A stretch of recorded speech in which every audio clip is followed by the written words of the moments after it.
বন্ধুরা, আজ আমি তোমাদের জন্য নিয়ে এসেছি একটি অসাধারণ থাই হরর মুভি যার নাম হলো হান্টেড ইউনিভার্সিটি 3। তিনটি ভয়ঙ্কর গল্প নিয়ে বানানো হয়েছে এই মুভিটি। এটি একটি অন্থোলজি ইউনিভার্সিটি ফিল্ম সিরিজের তৃতীয় পর্ব।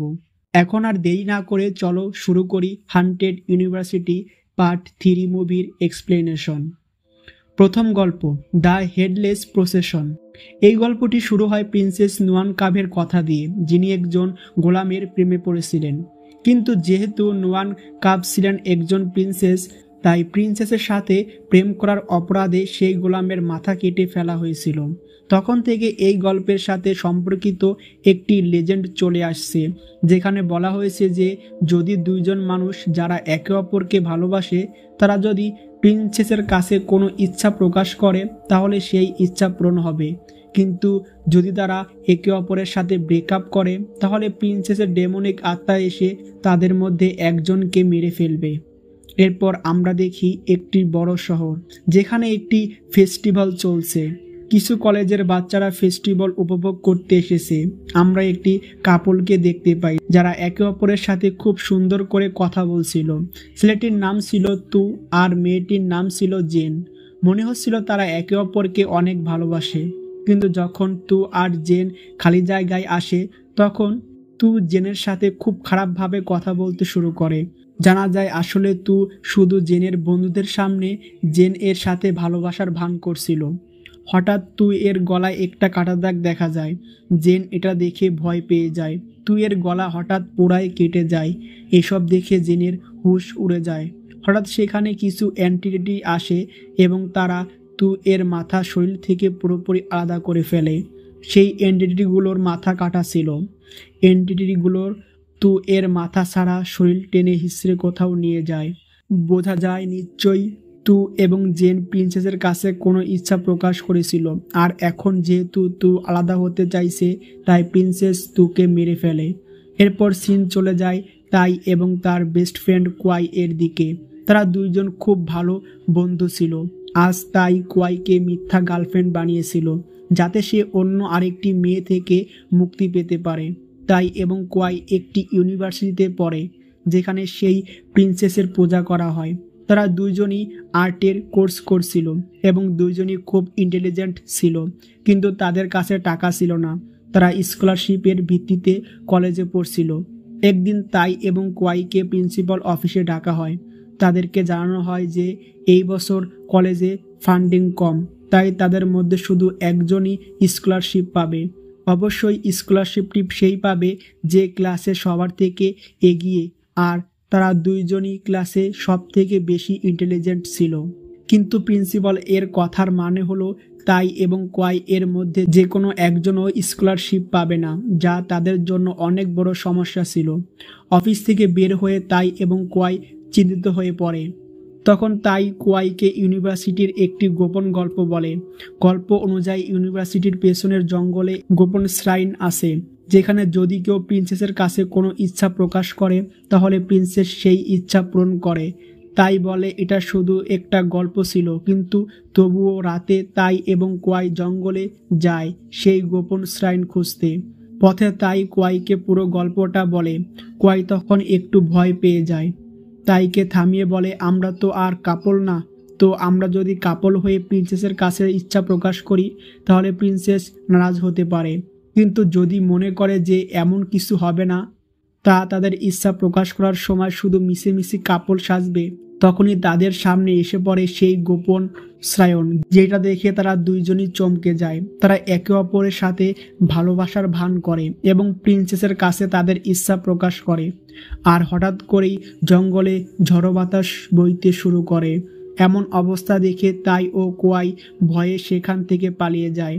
আর দেখা যায় তারা যাওয়ার পরই শ্রাইনের পাশে অনেক মোমবাতি একসাথে জ্বলে ওঠে, যার মানে হলো তাদের ইচ্ছা প্রিন্সেস শুনে ফেলেছে।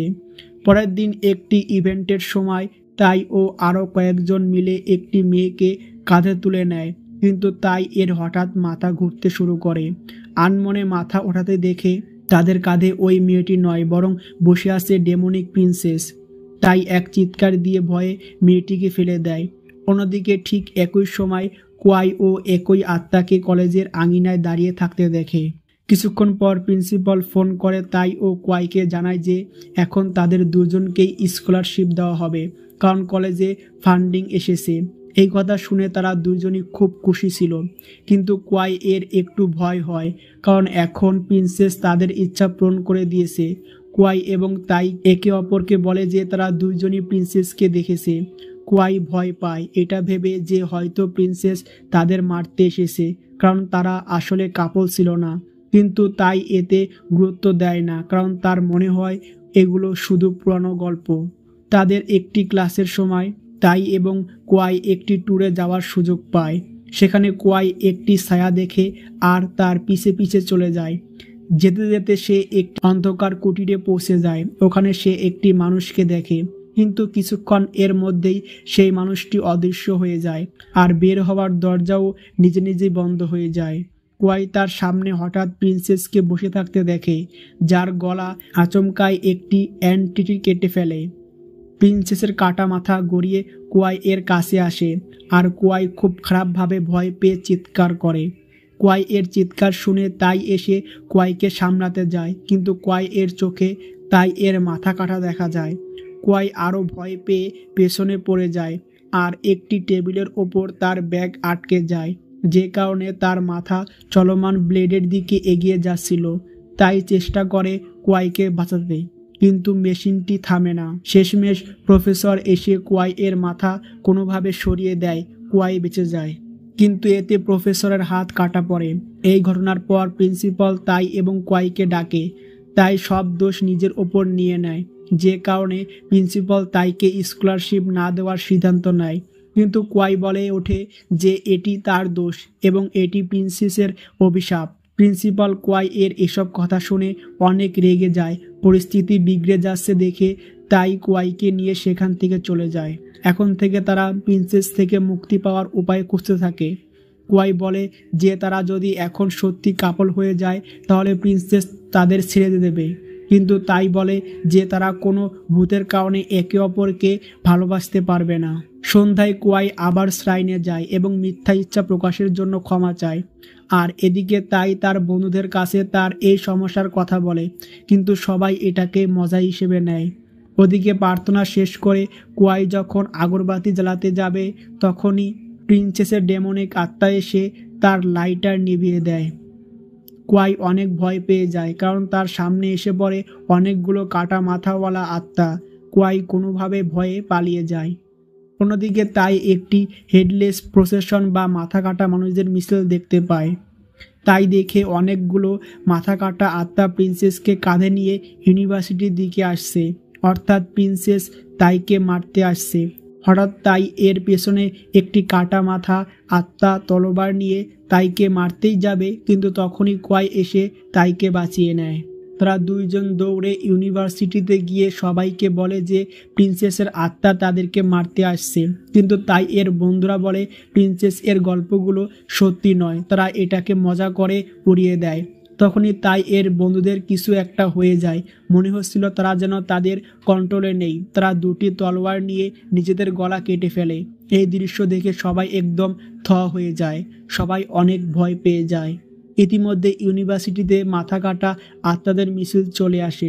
দুই বন্ধু তাই আর কোয়াই একে অপরের হাত ধরে পালাতে থাকে, কিন্তু কোয়াই হঠাৎ দেখে যে তাইয়ের মাথা ইতিমধ্যে কাটা পড়েছে।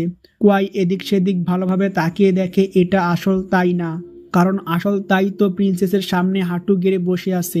প্রিন্সেস তাই এর মাথা কাটতেই যাবে, তখনই কোয়াই এসে প্রিন্সেসের কাছে ক্ষমা চায়। কোয়াই সব দোষ নিজের ওপর নিয়ে নেয় আর প্রিন্সেসকে বলে তাইকে ছেড়ে দিতে আর তাই এর বদলে তার মাথা কেটে ফেলতে।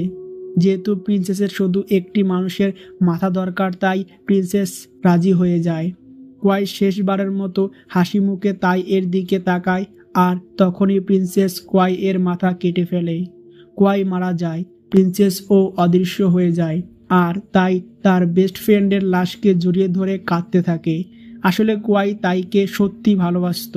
কোয়াই একবার তাইকে কাপল হয়ে যাওয়ার কথাও বলেছিল। তাছাড়া আমরা পুরো গল্পে কোয়াই এর এক্সপ্রেশন দেখে স্পষ্ট কোয়াই এর ভালোবাসা বুঝতে পারি, কিন্তু তাই তা জানতো না। আর কখনো জানতেও পারবে না। দ্বিতীয় গল্প, কেয়ারটেকার। গল্পটি শুরু হয় একটি ছেলেকে দেখিয়ে যে বিল্ডিংয়ের করিডোরে খোঁড়াতে খোঁড়াতে হাঁটছে। তার গায়ের রক্ত, চোখে ভয়, আর সে বারবার চিৎকার করে বলছে, তোমরা সবাই কেয়ারটেকার নও, তোমরা ডিক্টেটর। হঠাৎ অদৃশ্য কোনো শক্তি তাকে আঘাত করতে থাকে। সে মাটিতে পড়ে যায় আর শেষবারের মতো চিৎকার করে বলে, কেয়ারটেকার্স আর কেয়ারটেকার নেই, তোমরা ডিক্টেটরস। এরপর সিন চলে যায় ইউনিভার্সিটির একটি সিনিয়র ক্লাসে। সেখানে প্রফেসর সবাইকে একটি বাক্স থেকে পেপার চিট বের করতে বলেন। প্রতিটি চিটে একজন ফ্রেশম্যানের নাম লেখা আছে।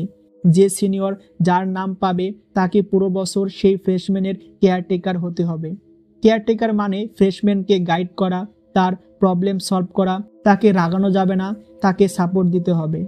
এই রীতি বহু বছর ধরে ইউনিভার্সিটিতে চলছে, কিন্তু আর্থ নামের এক রিবিউলিয়াস সিনিয়র এই সিস্টেমের একদমই আগ্রহী না। তার বেস্ট ফ্রেন্ড টাং চেষ্টা করে তাকে বোঝাতে। আর্থ তখন শীষে চিঠিটা নেয়।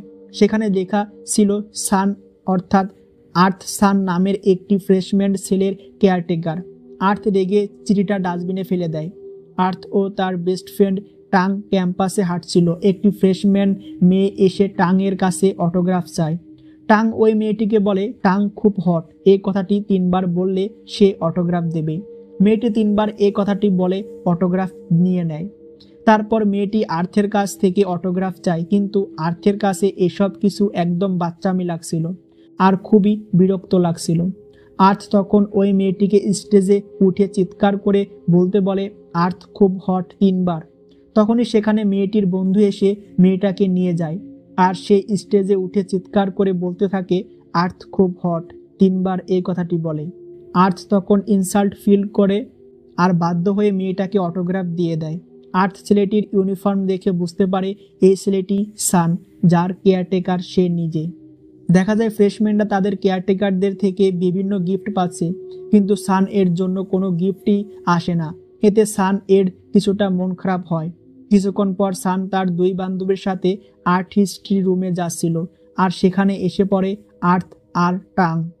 সান আর্ট রুমে ঢুকতেই একটি বইয়ের ওপর লাল সুতো দিয়ে বাঁধা একটি নোট দেখতে পায়, যেখানে লেখা ছিল, এই গিফটটি সানের জন্য ফ্রম বাচু। আর্থ চমকে যায়, কারণ সে নিজে সান এর কেয়ারটেকার, সে তো সানকে কিছু দেয়নি। যেভাবে বইটি লাল সুতো দিয়ে পেঁচানো ছিল, আর্থ আন্দাজ করছিল বইটিতে কোনো নেগেটিভ শক্তি আছে। পরে সন্ধ্যার সময় সান আর্ট রুমে বসে একটি পৈশাচিক ছবি আঁকছিল।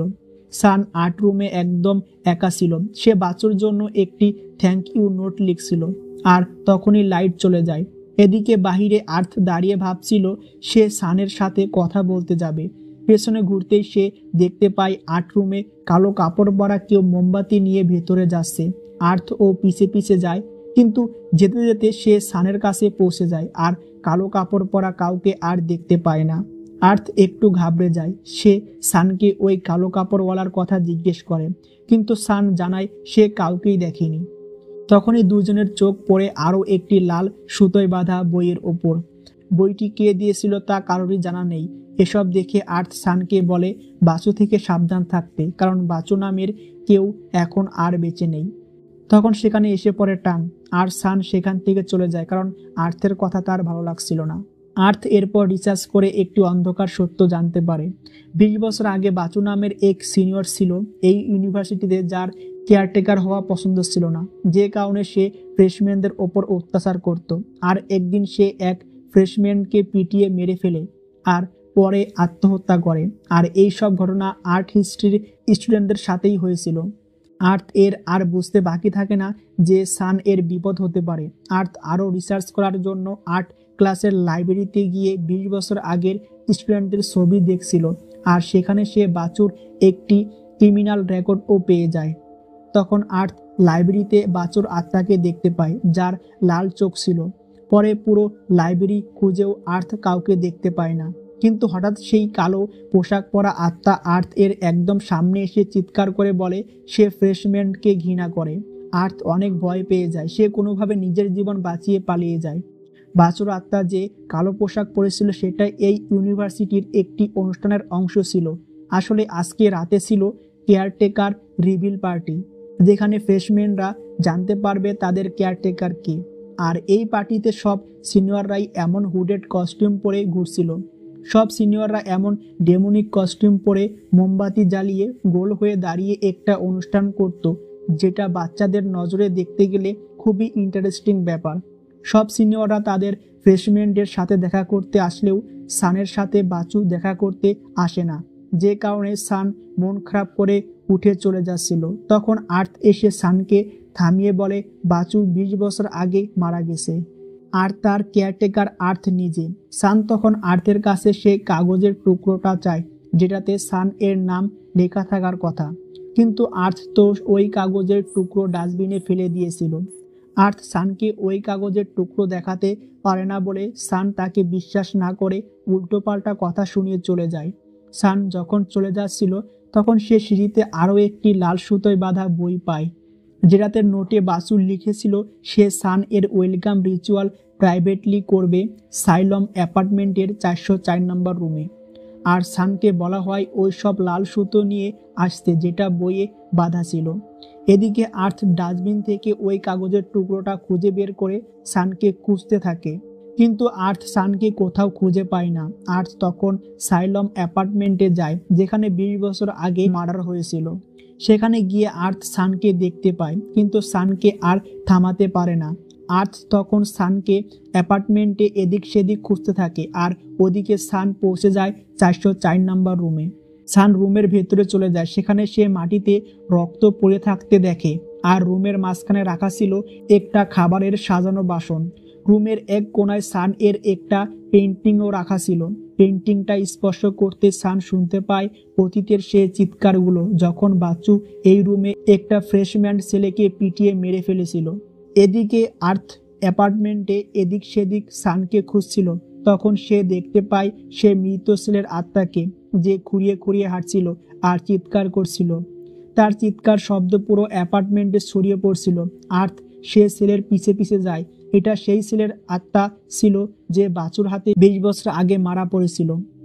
সম্ভবত প্রত্যেক বছর যেদিন এই ঘটনাটা ঘটেছিল সেদিন বাচুর খারাপ আত্মার নতুন কোনো ফ্রেশম্যান ছেলেকে তার শিকার বানায়, আর এই ছেলের আত্মা পুরো অ্যাপার্টমেন্টে ঘুরতে থাকে আর বলতে থাকে কেয়ারটেকার্স আসলে ডিক্টেটরস। ওদিকে সান যে রুমে ছিল সে রুমের দরজা নিজে নিজেই বন্ধ হয়ে যায়, আর সেখানে আবির্ভাব হয় বাচুর আত্মার। বাচু যেহেতু অনুষ্ঠানে কাপড় পরেই আত্মহত্যা করেছিল, সেহেতু তার আত্মাও সেই অনুষ্ঠানের কাপড়ই পরা ছিল।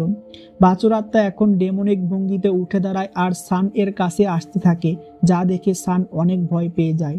কিছুক্ষণ পর সান একটু সাহস জোগায়, আর সে বাচুর আত্মা থেকে ভয় পায় না। তার কাছে মনে হচ্ছিল বাচু তার কেয়ারটেকার আর সে তার ক্ষতি করবে না। সান বাচুকে ওই লাল সুতোগুলো দিতে চাচ্ছিল না যেগুলো সে আনতে বলেছিল। বাচু তার মুখ থেকে মাস্ক সরিয়ে দেয়। তার ভয়ঙ্কর মুখ দেখে সান অনেক ভয় পাচ্ছিল। তখন একটি বুক শেলফ পুরো পড়ে যায়, আর আমরা আন্দাজ করতে পারি যে কিভাবে অতীতে বাচু ওই ছেলেকে মেরে ফেলেছিল। এদিকে ওই ছেলের আত্মাকে ফলো করতে করতে আর্থ 404 নম্বর রুমে পৌঁছে যায়। বাচু সান এর থেকে লাল সুতোগুলো নিয়ে সানকে নিজের সাথে বেঁধে নেয়। তখন রুমে চলে আসে আর্থ, যদিও তখন অনেক দেরি হয়ে গেছিল, কারণ তখন বাচু সানকে লাল সুতো দিয়ে কাঠের পুতুল বানিয়ে কন্ট্রোল করছিল আর সানকে একদম অচেতন করে ফেলেছিল। বাচু সানকে দিয়ে আর্থের ওপর হামলা করে দেয়। সান আর্থের গলা ধরে রেখেছিল। আর্থ নিজের প্রোটেকশন এর জন্য একটা কলম নিয়ে সানকে মারতে গিয়েও আর মারতে পারে না, কারণ সে সানের কেয়ারটেকার। এর পরিবর্তে আর্থ সানকে ধাক্কা দিয়ে তার হাতের রশিগুলো মোমবাতির উপর রেখে আগুন ধরিয়ে দেয়। যেহেতু এই রশি দিয়েই বাচুর সাথে সান বাঁধা ছিল, তাই রশিগুলো পোড়ানোতে বাচুর আত্মাও পুড়ে যায়।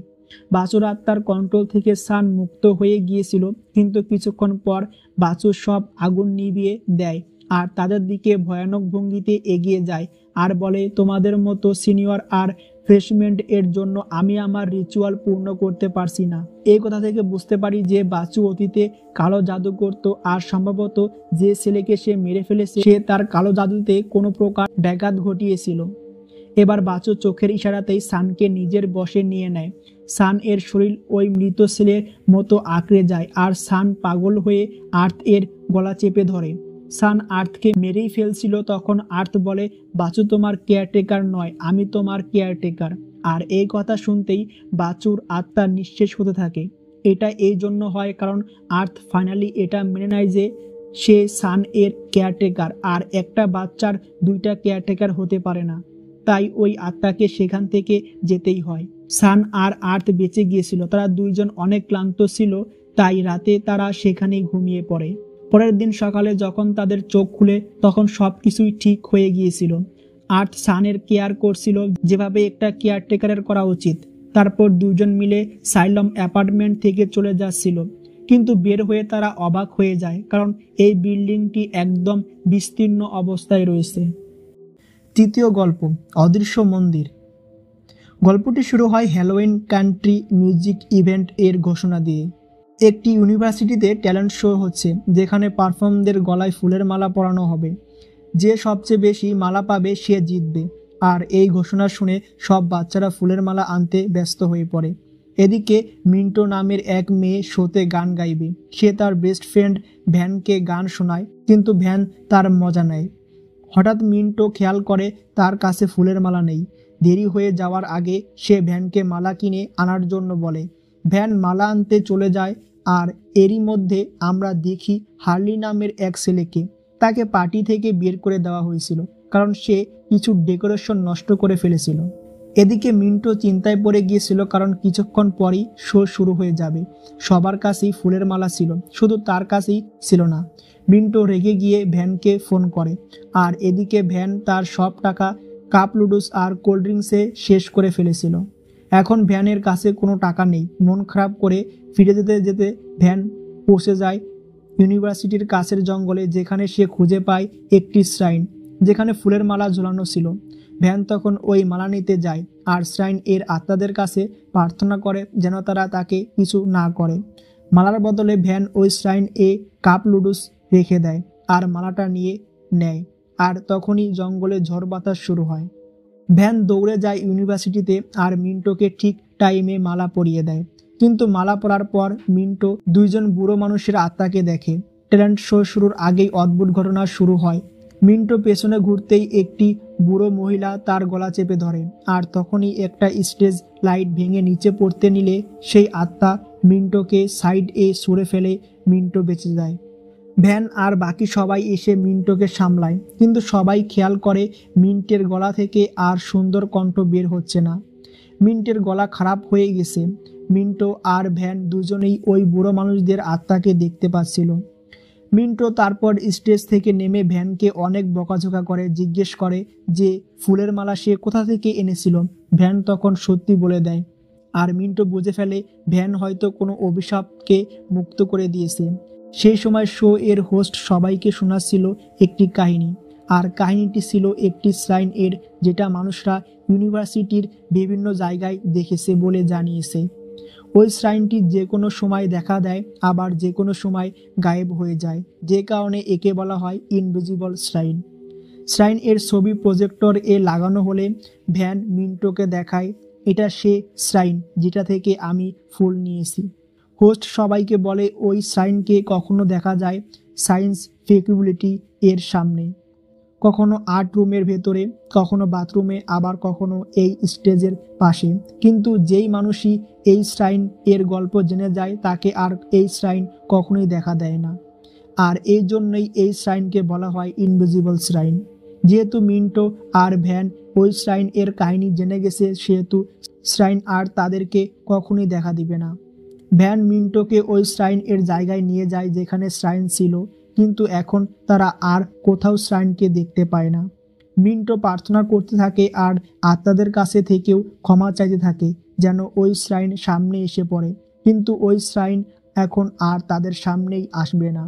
মিন্টো তখন ভ্যান এর ওপর রেগে যায়, কারণ তার জন্য এখন মিন্টের কণ্ঠ কখনোই ঠিক হবে না। আর তখনই সেখানে চলে আসে হার্লি। যেহেতু হার্লিকে পার্টি থেকে বের করে দেওয়া হয়েছিল, তাই সে শ্রাইন এর কাহিনী কিছুই জানে না, তাই সে শ্রাইনকে দেখতে পারবে। ভ্যান তাকে শ্রাইন এর জায়গায় নিয়ে গিয়ে জিজ্ঞেস করে সে আশেপাশে কি দেখতে পাচ্ছে। হার্লি সব কিছুর নাম নিলেও শ্রাইন এর নাম নেয় না। যার মানে হয়তো শ্রাইন জঙ্গলে কোথাও নেই। মিন্টো আর ভ্যান হার্লিকে শ্রাইন এর কাহিনী বলতে পারবে না, তাই তারা বুদ্ধি করে বলে ইউনিভার্সিটিতে একটি গেম চলছে যেখানে একটি ছাপানো শ্রাইনকে খুঁজে বের করতে হবে। মিন্টো আর ভ্যান এর প্ল্যান ছিল হার্লিকে নিয়ে ওইসব জায়গায় যেতে যেখানে শ্রাইন সবচেয়ে বেশি দেখা গেছে। তারা দুইজন হার্লিকে নিয়ে একটি এলিভেটরের ভেতরে যায়, কিন্তু হার্লি এলিভেটরের গেট বন্ধ করতে নিষেধ করছিল, কারণ কিছু ক্লাসিক্যাল ডান্সার্স এলিভেটরের দিকে আসছে। হার্লির মনে হচ্ছিল তারা শুধু হ্যালোউইন কস্টিউম পরে আসে, কিন্তু যদি এমন হতো তাহলে ভ্যান আর মিন্টো সেই ডান্সারদের দেখতে পেত, কিন্তু তারা দেখতে পাচ্ছে না।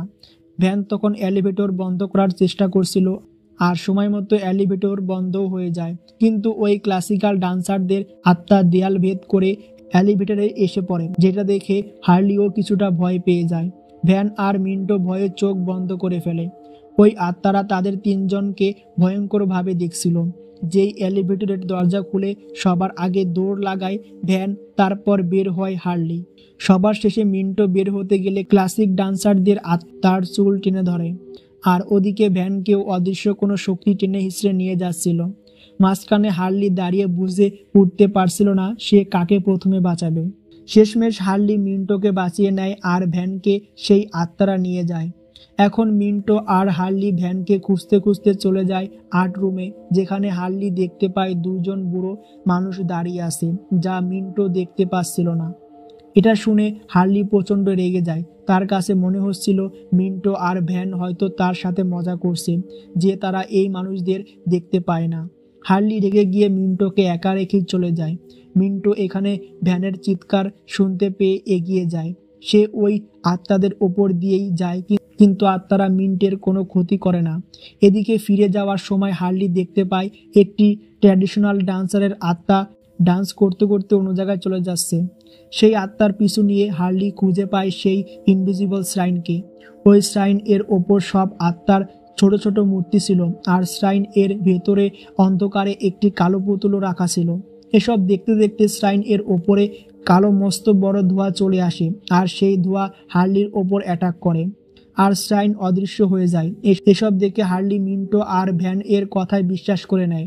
দেখা যায় ভ্যান বাথরুমে সেপে বসে আছে। হঠাৎই বাথরুমের সব দরজা খুলে গেলে ভ্যান অনেক ভয় পেয়ে যায়, কিন্তু মিন্টো সেখানে এসে ভ্যানকে সামলায়। কিন্তু কিছুক্ষণ পর লাইট ফ্লিকারিং শুরু করে। আমরা আয়না দিয়ে দেখতে পাই শ্রাইন তখন বাথরুমেই উপস্থিত ছিল, কিন্তু মিন্টো আর ভ্যান সেটা দেখতে পাচ্ছিল না। ডেমনিক অ্যাক্টিভিটি বাথরুমে বেড়ে যায়, সব গেট ভেঙে পড়তে থাকে, আর তখন সেখানে হার্লি এসে তাদের সামলায়। হার্লি তাদেরকে জানায় শ্রাইন এখানেই আছে। তখন তিনজন মিলে প্রার্থনা শুরু করে আর আত্মাদের কাছে ক্ষমা চায়। কিন্তু তখন বাথরুমের লাইট ভেঙে যায় আর শ্রাইন গায়েব হয়ে যায়। হার্লি মোবাইলের টর্চ জ্বালিয়ে দেখতে পায় শ্রাইনের সব আত্মারা তাদেরকে চারিদিক থেকে ঘিরে দাঁড়িয়ে আছে, কিন্তু ওই আত্মাদের শুধু হার্লিই দেখতে পাচ্ছে, আর কেউ দেখতে পাচ্ছে না।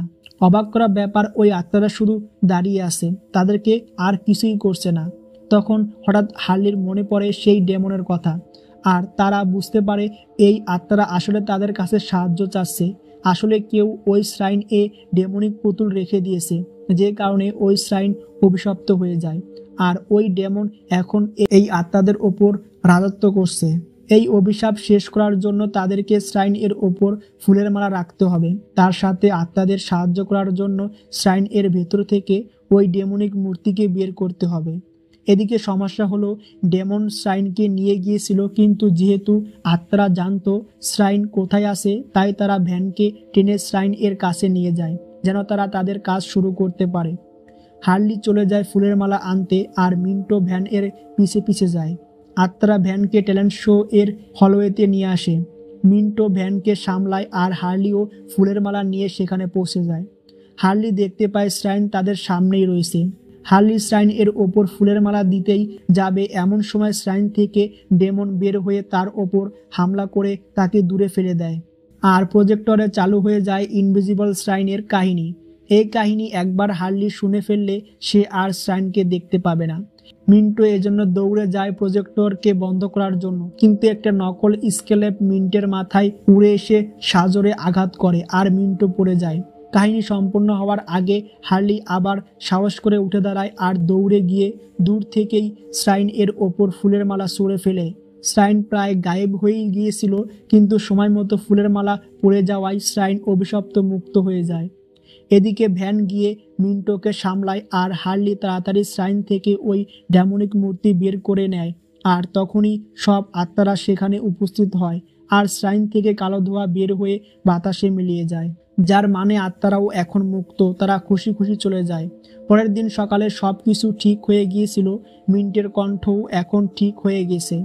তারা তিনজন মিলে ওই ডেমনিক পুতুলটাকে নদীতে ভাসিয়ে দেয়, কিন্তু দুর্ভাগ্যবশত সেই পুতুলটা পেয়ে যায় একটি বাচ্চা মেয়ে, আর সে আবার ওই পুতুলটাকে নিয়ে অন্য একটি শ্রাইন এ রেখে দেয়।